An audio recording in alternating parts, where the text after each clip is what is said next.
Hello everyone, and welcome back to the third side of the coin. Today we are going to talk about something that most people still misunderstand. This is not just a Middle East story. It is not just an oil story. And it is definitely not just a military story. This is a supply chain story. Because when the Strait of Hormuz is disrupted, what moves is not only crude oil. What moves is the price of transportation, the price of fertilizer, the cost of packaging, the cost of food, the cost of jet fuel, the cost of trucking, and, eventually, the cost of living for American households and the operating cost base for American companies. The Strait of Hormuz carries about 20 million barrels per day of oil and petroleum products, roughly a quarter of global seaborne oil trade, plus major volumes of LNG and fertilizers. And this is exactly where the logic of my book becomes practical. When the obvious answers are move faster or build more stock, the real question is different. The real question is, where is the flow breaking, who pays for that break, and how do you redesign the system instead of simply pushing the cost downstream? That is the essence of the third side approach in supply chain thinking. So in this episode, I want to do 4 things. First, I want to explain what is happening in Hormuz in plain business language. Second, I want to quantify the likely impact on oil, freight, lead times, margins, and inflation. Third, I want to give you a probability-based forecast. And fourth, I want to give you a serious operational playbook for what companies should do next. Let's begin. The Strait of Hormuz is one of the most critical choke points in the global economy.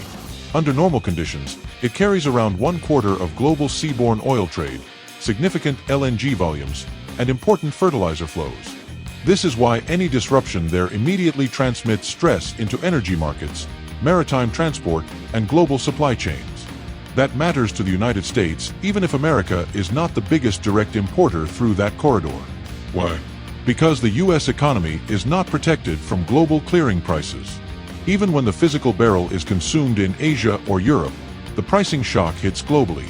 If Gulf oil becomes harder to move, buyers compete more aggressively for alternative barrels, tanker rates rise, insurance rises, refined products reprice, and American businesses feel it through fuel, chemicals, imported inputs, and freight contracts.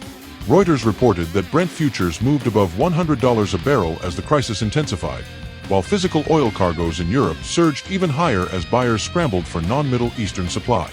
And there is another critical point here. Hormuz is not only about gasoline. It also affects LNG, petrochemical feedstocks, fertilizer inputs, and marine transport capacity. UNCTAD explicitly warns that higher energy, fertilizer, freight, bunker fuel, and insurance costs can spill into broader consumer prices and hit vulnerable economies especially hard. So the right American framing is this. If Hormuz tightens, this is not just something you discuss on cable news. This is something that shows up at the gas pump, on the grocery bill, in the farm input budget, in the quarterly earnings call, and inside the S&OP meeting. Now let's move from narrative to numbers. The first number that matters is the oil flow itself. The IEA says around 20 million barrels per day passed through Hormuz in 2025. That is the baseline scale of exposure. The second number is shipping activity. Reuters reported that after the escalation and blockade measures, maritime activity through the area was severely disrupted, with around 1,600 vessels and 20,000 seafarers effectively stranded in the Gulf and some ships already turning around or delaying transit. The third number is price. Recent market data show Brent crude hovering around $100 a barrel, depending on the exact day and instrument, with Reuters reporting physical crude for immediate delivery in Europe reaching extreme levels as buyers rushed for replacement supply. The fourth number is freight. Container freight is already reacting. Drewry's World Container Index was reported around $2,309 per 40-foot container, with visible upward pressure from fuel costs and Hormuz anxiety. That is not yet a full panic print, but it is a clear warning signal. The fifth number is fertilizer. UNCTAD and additional analysis both point to major exposure of fertilizer and fertilizer feedstock flows to Hormuz. War on the Rocks noted that 40% to 50% of global seaborne urea trade originates in the Middle East, and U.S. Gulf urea spot prices moved up by more than 30% during the shock. That matters enormously for the U.S. because fertilizer inflation does not stay on the farm. It moves into row crop economics, feed costs, ethanol, food manufacturing, and ultimately retail food inflation. So if you want the honest American summary of the data, here it is. Oil is stressed. Shipping is stressed. Fertilizer is stressed. And all three feed into inflation. Now let's move into forward-looking analysis. I want to be clear, what follows is partly source-based and partly my operational inference from the data. The oil price ranges come from the Federal Reserve Bank of Dallas. The lead time, OTIF, and inventory implications are my supply chain estimates based on how shocks like this propagate through transport, procurement, and replenishment systems. Scenario 1. Controlled disruption. This is the most likely scenario in my view. Here the strait remains heavily stressed, traffic stays constrained, insurance remains expensive, but the market avoids a full sustained shutdown. In that case, Dallas Fed analysis suggests oil in the disruption phase around $98 WTI before easing if flows normalize after 1 quarter.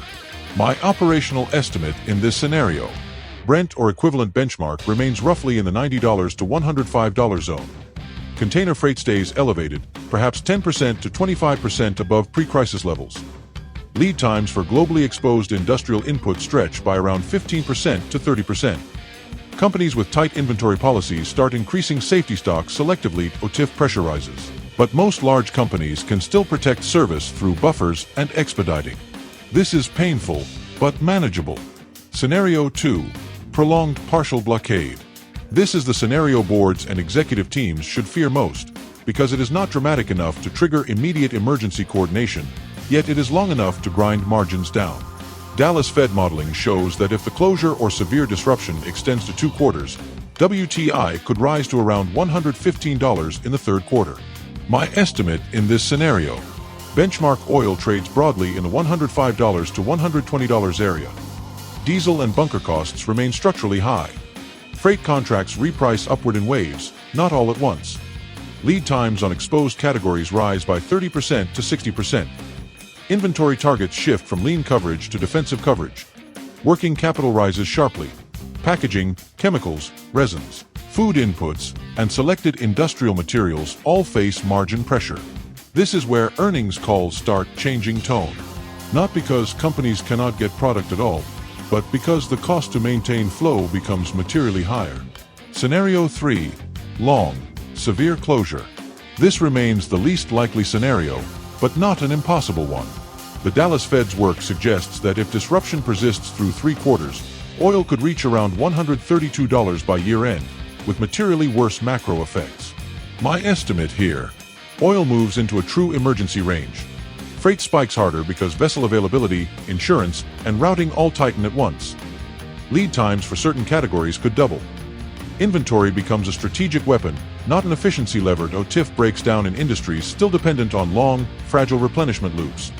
Many firms move from optimization to survival mode. This is the world where, just in time, stops being a discipline and becomes a liability. Now let's bring this home to the U.S. market. For American consumers, the first-order effect is emotional and political. Fuel prices. For American companies, the first-order effect is financial, margin compression. And for operations leaders, the first-order effect is structural, flow instability. That distinction matters. If you are running a manufacturing business, you are watching input costs, freight cost escalation, supplier reliability, and service risk. If you are in retail, distribution, or e-commerce, you are watching transportation spend, fill rate, consumer demand sensitivity, and inventory exposure. If you are in food, chemicals, plastics, packaging, or agriculture, this becomes even more serious because Hormuz stress also hits feedstocks and fertilizer channels. UNCTAD highlights exactly that chain reaction from energy to transport to fertilizer to food costs. And this is where many companies make the classic mistake. They think the only choices are buy more inventory or push harder on speed. That is the wrong frame. The right frame is, where is the real bottleneck? Where is volatility entering the flow? Which stock is strategic protection? And which stock is just a mask covering bad system design? Because not all buffers are bad, and not all lean systems are resilient. A fragile lean system is simply a cost-efficient system that has not yet been tested. One of the biggest mistakes American executives make in a shock like this is assuming that if they do not see the pain on this week's invoice, the problem is not real yet. That is false. These shocks often arrive in waves. First wave, oil futures react. Second wave, tanker availability and insurance react. Third wave, carriers add surcharges. Fourth wave, suppliers reopen contracts and invoke escalation clauses. Fifth wave, your P&L gets hit. That is why these events are so dangerous in quarterly planning. The cost is not always immediate. Often the cost shows up 4 to 8 weeks later, exactly when management starts believing the market has stabilized. That lag dynamic is one of the reasons transport and packaging costs can remain elevated even after the first headlines fade. So if you are a CFO, COO, or supply chain leader, this is the real question. What part of your cost base has not repriced yet, but probably will? That is the number you should be modeling now. Let's move to solutions. Not slogans. Not generic resilience theater. Actual actions. 1. Segment your exposure. Do not ask, are we exposed to Hormuz? Which SKUs, which suppliers, which lanes, which materials, which contracts, which fuel-linked costs? If you cannot identify exposure at SKU family or supplier family level, you are already too slow. 2. Build a two-speed inventory policy. Do not increase inventory across the board. That is lazy and expensive. Instead, separate critical flow protectors from non-critical working stock. Increase coverage only where interruption creates disproportionate damage to revenue or service. 3. Reprice your lead time assumptions. If your ERP still thinks your suppliers or lanes are operating under pre-shock timing, your planning system is already lying to you. Update transit assumptions, review frequencies, reorder points, safety stock logic, and service level trade-offs. Point 4. Renegotiate before the pain peaks. Do not wait for force majeure language, fuel surcharge letters, or packaging escalation notices to arrive. Talk now with carriers, key suppliers, 3PLs, and major customers. The goal is not to avoid higher cost completely. The goal is to avoid chaotic repricing. 5. Protect OTIF, not vanity metrics. In a stressed system, this is not the time to worship local productivity. A warehouse can look efficient while customer service collapses. A plant can post strong utilization while working capital explodes. A transport network can post good fill rates while lead time becomes unstable. Protect the customer-facing flow first. 6. Build scenario triggers. Do not build one plan. Build trigger points. For example, if oil stays above a threshold for 2 weeks, if supplier OTIF drops below a threshold, if freight exceeds a threshold, if replenishment lead time stretches beyond a threshold, then a pre-approved playbook activates. That is how serious companies avoid panic decisions. So what is my bottom line? My bottom line is that Hormuz is not the problem. Hormuz is the test. It is the test of whether your supply chain was truly designed for resilience or merely optimized for normality. It is the test of whether your inventory was strategic or ideological. It is the test of whether your sourcing model was diversified or simply cheap. And it is the test of whether your leadership team understands that the most dangerous shocks are not always the most visible ones. Sometimes the real damage is not the headline. The real damage is the slow, delayed, compounding effect on flow, margin, reliability, and trust. That is the third side of the story. Not the visible event. Not the obvious reaction. But the hidden operational truth underneath both. If you found this episode useful, please like the video, subscribe to the channel, and follow the third side of the coin. And if you want the deeper framework behind this way of thinking, not just about Hormuz, but about flow, fragility, resilience, and the hidden causes behind operational problems, buy the book. Thank you for being here. This is the third side of the coin. See you in the next episode.